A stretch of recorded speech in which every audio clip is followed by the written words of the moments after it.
السلام علیکم ورحمۃ اللہ وبرکاتہ۔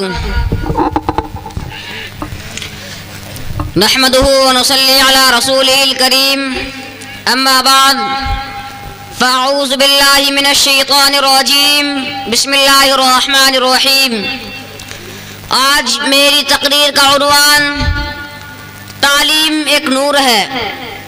تعلیم زور بازو پر ترقی کے اعلیٰ مثال قائم کرتی ہے، علم کے سمندر میں غوطہ لگاتی ہے، علم کے علم کو اونچا کرتی ہے اور پھر حقیر سی سوئی سے لے کر بھاری بھرکم جہازوں پر اپنے نام کے ٹھپے لگواتی ہے اور یہ اعلان کرتی ہے کہ میرے ہاتھ میں قلم ہے، میرے ذہن میں اجالا، مجھے کیا غم دبا سکے گا کوئی ظلمتوں کا پالا، مجھے فکر امن عالم، تجھے اپنی ذات کا غم، میں طلوع ہو رہا ہوں تو غروب ہونے والا ہے، میں طلوع ہو رہا ہوں تو غروب ہونے والا ہے۔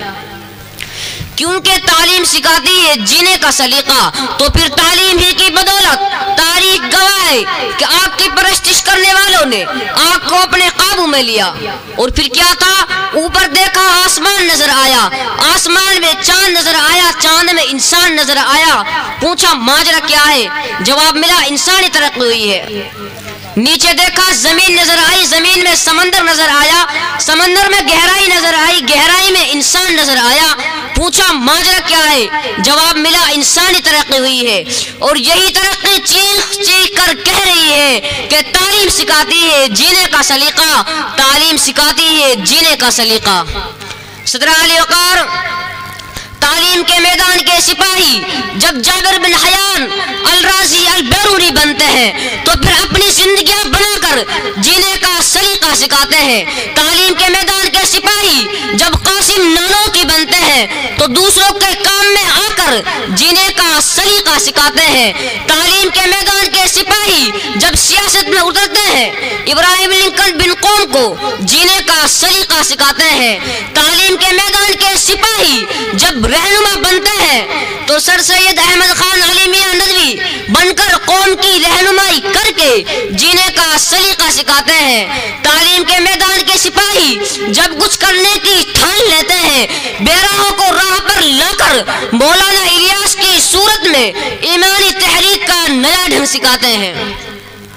صدر علی وقار یہی تعلیم و تربیت، علم و عرفا کی بدولت اللہ تعالیٰ نے انسان کو اشرف المخلوقات کا درجہ دیا کہ یہی تو وہ علم ہے جس کی بدولت فرشتوں نے آدم علیہ السلام کو سجدہ کیا، کہ جبھی تو اسلام کی تعلیم کا آغاز تک لفظ اقرا سے ہوا، کیونکہ یہ تعلیم نور ہے، روشنی ہے، ہدایت ہے اور اولاد آدم کا گمشدہ خزینہ، انسان کو اوج کمال پر پہنچنے کا زینہ اور امت محمدی کا اسلاف تک رسانی کا زینہ بھی ہے، کیونکہ یہی تو وہ تعلیم ہے جس کی بدولت ابراہیم علیہ السلام آتش نمرود میں کود گئے، اسی تعلیم کی بدولت موسیٰ فرعون سے ٹکرا گئے، اور اسی تعلیم کی بدولت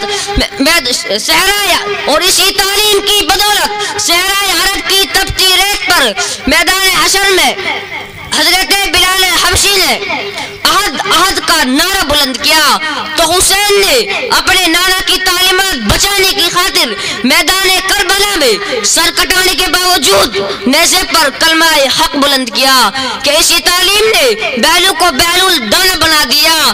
جعفر صادق سے تعلیم حاصل کرنے والے جابر بن حیان کو بابا کیمیا بنا دیا، کہ یہی تعلیم جب محمد اقبال کے پاس آئی تو وہ ڈاکٹر علامہ محمد اقبال بن گئے۔ تو میں اپنی تقریر کو چند اشعار کے ساتھ ختم کرتا ہوں۔